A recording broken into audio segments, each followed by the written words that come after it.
Hi అండి, ఈరోజైతే రోటి పచ్చడి బెండకాయలతో అయితే చేస్తున్నాను. నేను ఎలా చేసాను అనేది మీతో షేర్ చేసుకుంటాను. ముందైతే ఒక కడాయి తీసుకొని అందులో కొద్దిగా ఆయిల్ వేసుకోండి. తర్వాత ఒక 20 దాకా నేను పచ్చిమిర్చి తీసుకొని ఇలా ముక్కలుగా కట్ చేసి వేసుకోండి, లేదంటే చిట్లుతాయి.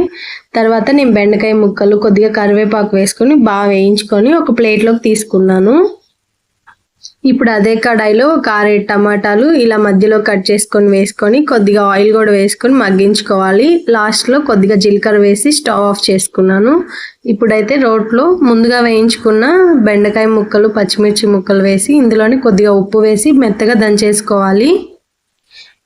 ఇప్పుడు ఇందులోనే మనం మగ్గించుకున్న టమాటా ముక్కలు కూడా వేసి బాగా నూరుకోవాలి. ఇందులోనే ఒక 6 వెల్లుల్లి రెబ్బలు కూడా వేసుకొని మెత్తగా దంచేసుకోవాలండి. ఇక్కడ నేను చింతపండు అయితే వేయట్లేదు, టమాటాలు ఎక్కువ తీసుకున్నాను. మీరు కావాలంటే చింతపండు వేసి నూరుకోవచ్చు. ఈ వీడియో మీకు నచ్చినట్లయితే తప్పకుండా లైక్ చేయండి. Thank you for watching.